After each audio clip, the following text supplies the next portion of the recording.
Live. We are live. Good morning, everyone. From the ninth SaaStock Ljubljana in a row since we started in November 2020. My name is Matits, and today's guest is David Henzel, founder of Upcoach. In his previous life, he delivered the content to the web visitors faster with MaxCDN. He used to live in USA and now lives in the warm Turkish beach. David is a really interesting person. He runs several businesses, and I'm really happy to host you, David, today. Welcome to SaaStock Ljubljana. Thank you for having me, Matits. Let's just briefly go to the agenda. I suggest we go through the presentation first and then switch to the Q&A. If anybody from the audience has questions on YouTube or Facebook, just let us know. I will ask the questions at the end. So, David, please let me know if you can share the screen. I already shared it. I think you have to just... Yes. Okay, perfect. Perfect. All right. So again, thanks for having me, Matits. I'm excited to chat with you about scratching your own SaaS itch and give you 5 tips on how to start off right. I've been doing this for many years, I think for over 20 years or so. I'm getting old. I want to share with you what I've learned along the way. And I'm currently using these learnings in Upcoach, which is my focus business right now. And scratching your own itch is a pretty common term in the entrepreneurial world. It basically means to build something out of necessity, build something that doesn't exist, to fulfill your own need. And this has been very successful for a lot of companies, for example, for Apple, Dropbox, Kickstarter, and a lot of products are born out of that that philosophy, basically. Quick about me: I'm currently I have a portfolio of businesses. TaskDrive, LT Plus, Shortlist, and How We Solve, which is the umbrella company. A few more, but I didn't want to list them all here. And Managing Happiness, which is a group coaching where I help people to figure out their personal mission, vision, and core values, and their goals and their habits. And this is the business that made me scratch my own itch and build Upcoach. And I want to show you kind of why we did this and how we did this. Originally, I had an online course, a do-it-yourself online course, but the completion rate was really low, was only 7%. And I thought, holy cow, my course must really suck because 93% of the people who buy the course don't complete it. But then I looked into it, and the public numbers are, I think it's like under 1 or 2% of the course completion rate of online courses that people buy. But I want to get this information into people's heads, and I want to find a way to get people to their desired outcome. And I turned to group coaching, and group coaching worked phenomenally. I had like 94% completion rate of the group coaching, and it worked really great. And over the, initially Upcoach was only for group coaching, but now we can do one-on-one coaching, masterminds, courses, etc., and cohorts in there.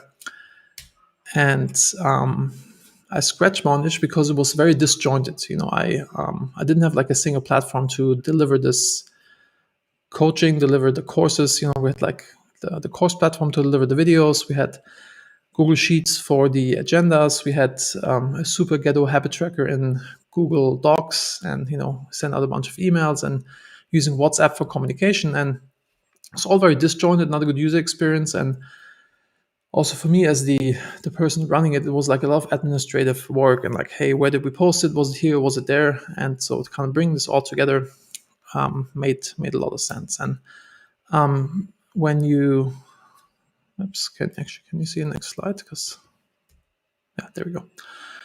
And before I got started, I did some deep research and looking at which products are out there that can solve this issue, and are they good enough? Do they really do what I want them to do?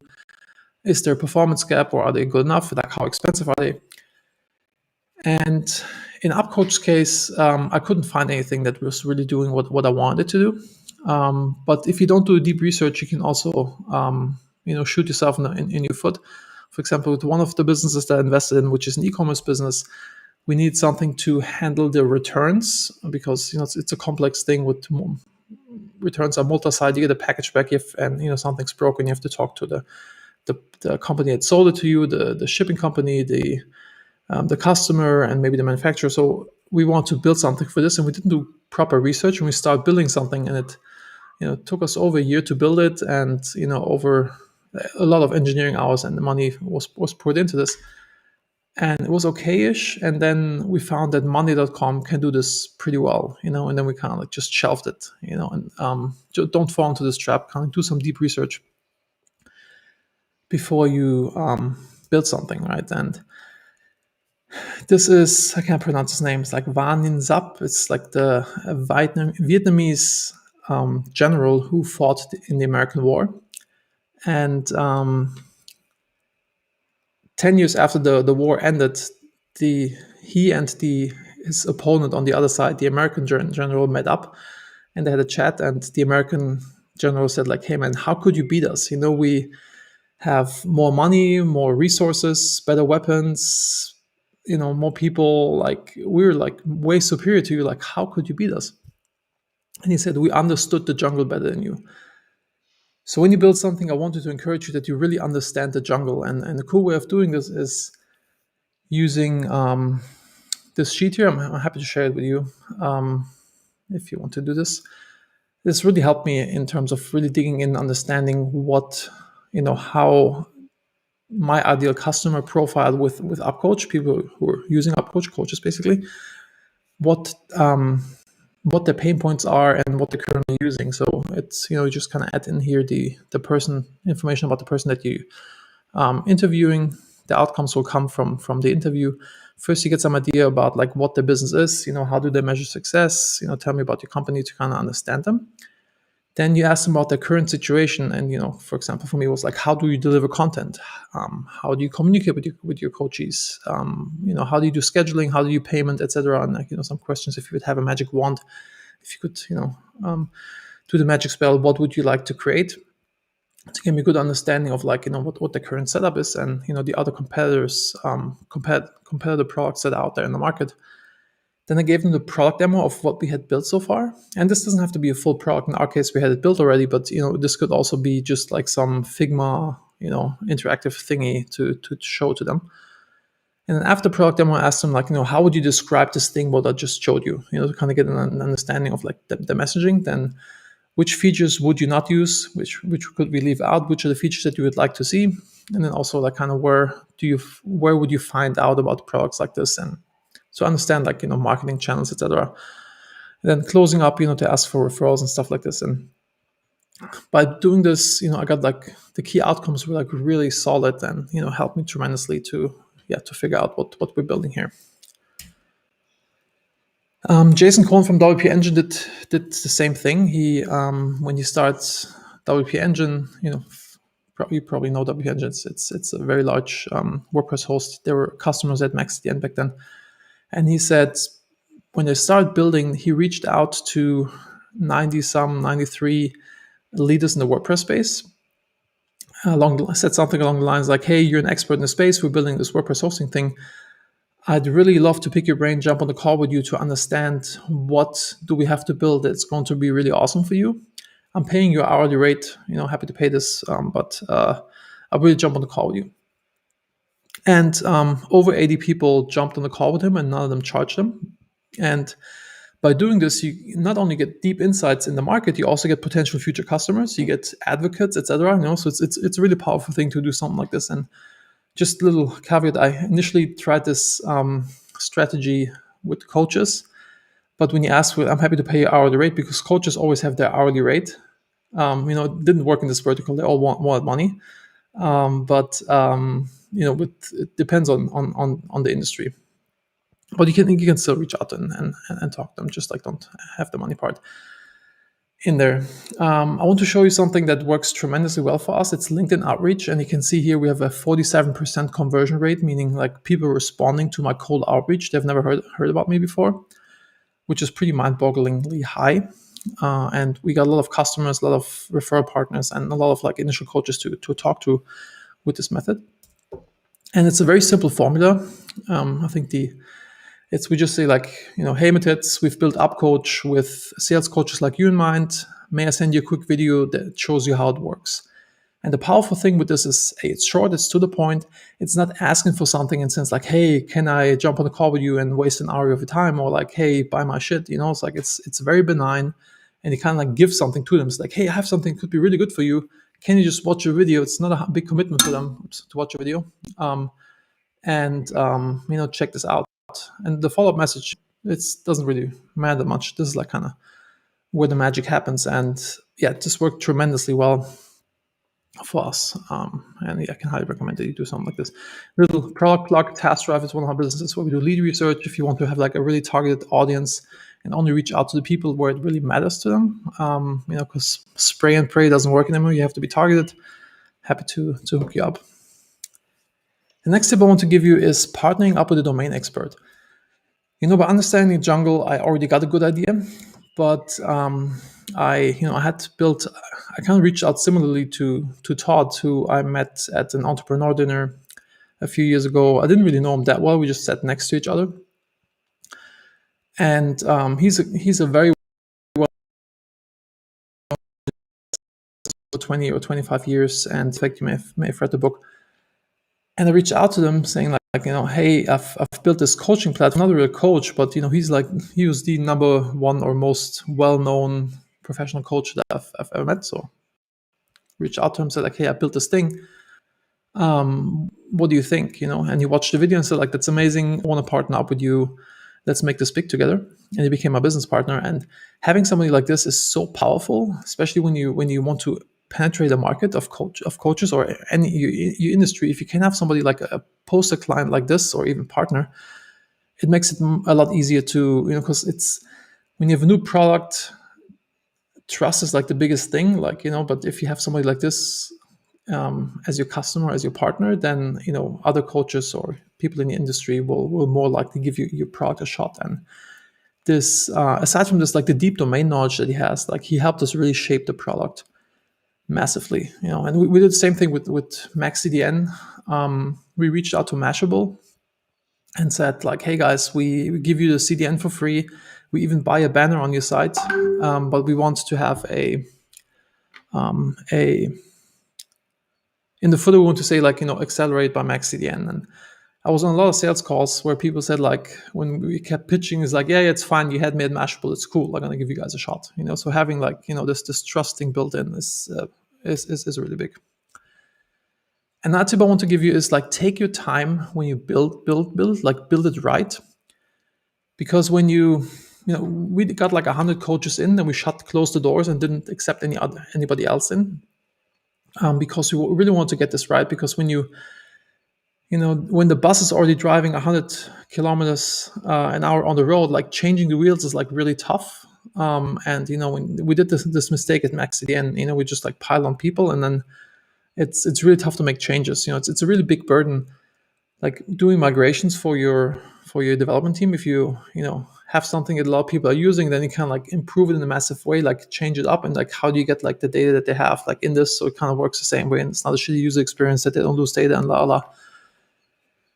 So it makes sense to take your time and get beta user feedback.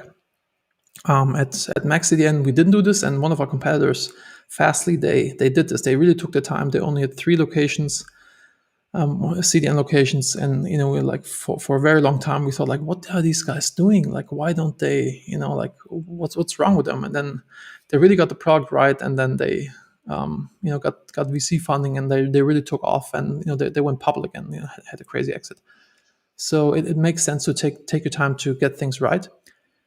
In our case, we did with the feedback from the users, we integrate this builder piece where you can, as a coach, you can build your program like a drag drop builder, like a page builder, because every coach wants something different, and somebody wants to call it habits, the other one wants to call it commitments or whatever. And based on this user feedback, we really changed up the app and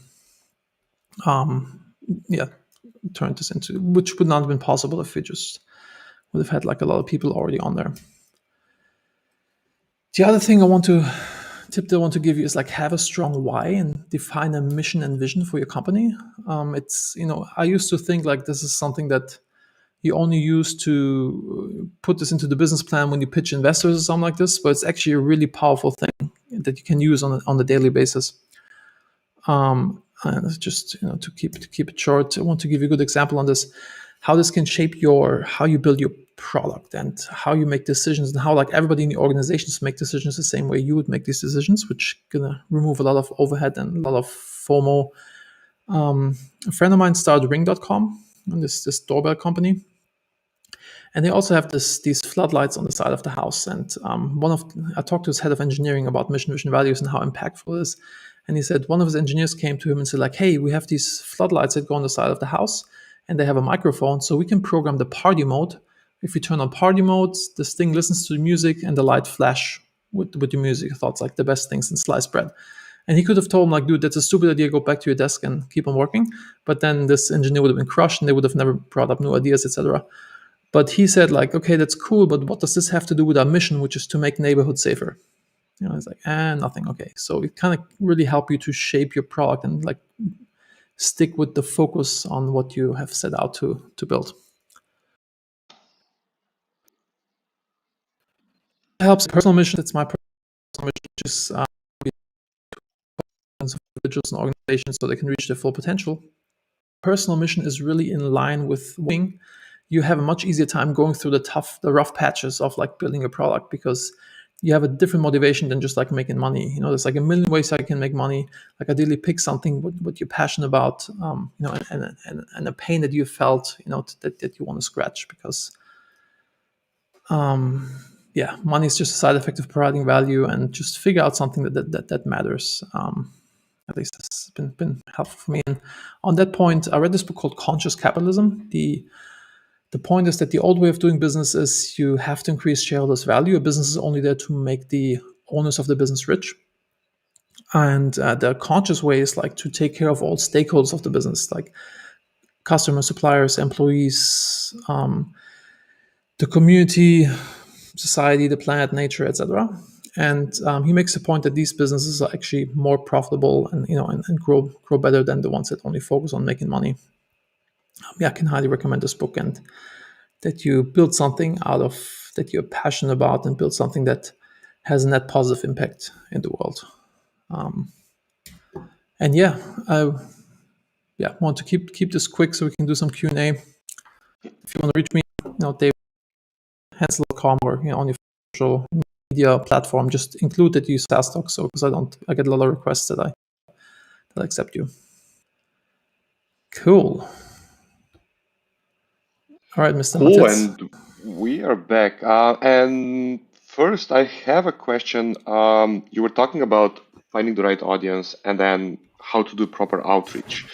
But would you suggest that when you're doing the research and like pre-MVP stage, so you have really, really robust product to do the outreach, or should we do a niche outreach, let's say, to find the right people in the forums, in Reddit, or maybe friends, to ask them before we do the outreach on LinkedIn?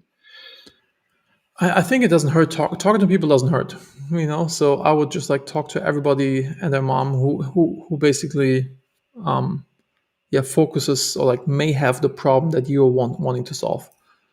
So you can kind of really understand of like, are they using other products that you get ideas on like what's already out there in the market. You get ideas like what is really the pain point. You get ideas on like what has not been solved yet. So I think it's never too early to talk to as many people as possible. Even if they are not your exact customer segment? I think in the beginning you don't really know what your customer segment is. For example, in the beginning I thought like, okay, it's going to be group coaching focused, but by talking to a lot of coaches, I found out that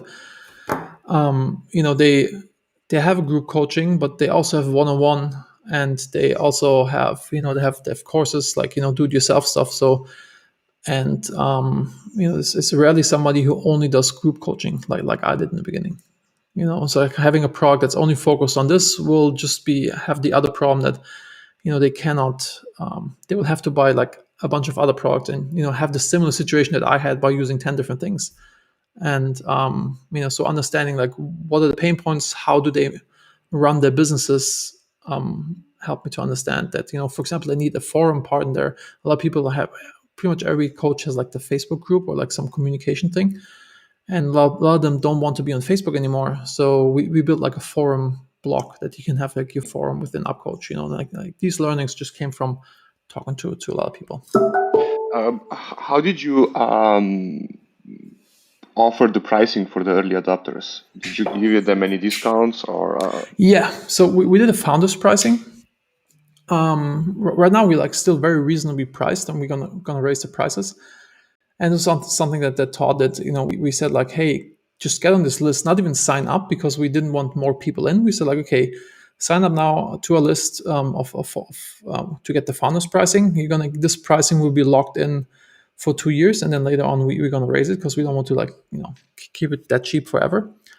But also kind of people pay for, in 2 years from now the product will be so evolved that it's going to be like a joke what the price that they're paying right now. And so just like we had this on our pricing page where you couldn't sign up, but just like just add your email in, and then you'll be pricing discount once we launch, and this worked really well. Cool. So let's go a little bit back on the also your products and businesses that you're doing. How do you keep focus on the, even if you're building like an early stage product, how do you build, how do you keep the focus on what's right? Because you sold the company and you know all the stuff you need to do. So the pricing, the HR, the marketing, sales, development. But when you're building a product from scratch, you need to have focus on maybe 2, 3, or maybe 5 things. I think product comes first, because you want to build a product that's really solid. And if you have the means to get like a few beta testers in, I think that's like the first step. Kind of build something that, if you're scratching your own itch, build something that kind of works for you. It doesn't have to be pretty, doesn't have to be it doesn't have to be marketed. Just like get a few externals in that they're using it as well, so you can get some more feedback. And I guess like the very early stage is just like build something in Figma that's clickable, so people can kind of get an idea of kind of what should happen when you do Okay. it. But don't think about sales and marketing. But it's kind of, I'm in the position where I can take my time. At MaxCDN we didn't really have the time because we were super bootstrapped, and it was a cash intensive business with like buying all these servers and data centers and la. So we kind of had to hustle and get customers in. So it's like always like a split to how to get things right. But scratching your own itch is often you have a running business, you're an agency, and you kind of see a problem. So you kind of like have your other business that kind of is pays for your life and pays for your employees, and then you can kind of like use some time of the people that you already have working for you to feed the itch that you're scratching. Yeah, exactly. But when you are a first-time founder, and I see these mistakes over and over again, and I did these mistakes in the past too, that you try to scale too fast. You try to set up the huge CRM before you even need the CRM. So this is what I thought. But how to keep the focus on what's really important. So talking to the customers and then building the product with not too many features, but only the features that they basically asked for. Yep. Yeah. I forgot who it was. Like, it was on the podcast. I think it was maybe the Figma founder.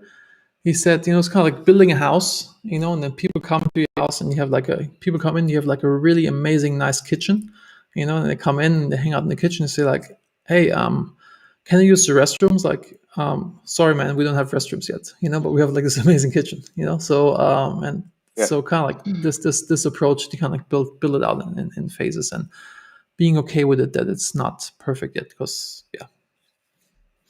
Cool. So in which stage is the Upcoach now? Is it taking a beta or? we're ready to launch. Actually, we're launching on Product Hunt on the 21st, I think. So if if you guys want to support us, it would be awesome if you give us some love on Product Hunt. It's finally time to open up the doors and get more people in. I'm pretty excited about this. It's a May 21st, right? 21st, yes. And May 24th is I think we're doing the the pre-launch on May 21st, and on May 24th is my birthday, so make me an early birthday present. Cool. One last question. What would you suggest to early stage founders beside how to build a product? Because I know I went through your course, and I know that with you, it's not only the managing happiness, but it's also about life. You talk about life and life philosophy. So I really learned a lot from managing happiness and then from listening to you. So what is like number one thing that you would suggest to first time founders? Is it focus? Is it never give up, or what's the My thing is like, which is my personal mantra, my main life philosophy is like make decisions out of love, not fear. And I can give you a few examples for this. For example, I used to be very introverted. I would have never been on a live stream or on a podcast or speaking on stage, etc. I was even uncomfortable on conference calls, which was like really holding me back as an entrepreneur.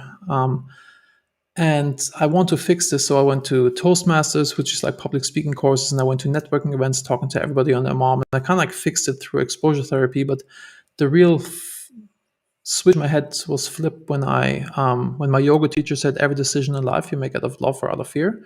And this was something I always knew deep down inside, but I could not articulate. But now that she gave me this tool, I use it pretty much everywhere. For example, in sales, if I want to sell you Upcoach and I think Upcoach is going to be, really awesome for you, I think it's going to really help you to run your business better, to give you more time to deliver better results to your coaches, then I'll be pushy. It's like, hey dude, like freaking buy this. It's going to be really good, which I would have never been able to do before because also was like selling was like for me, right? But because I felt like you used car salesman.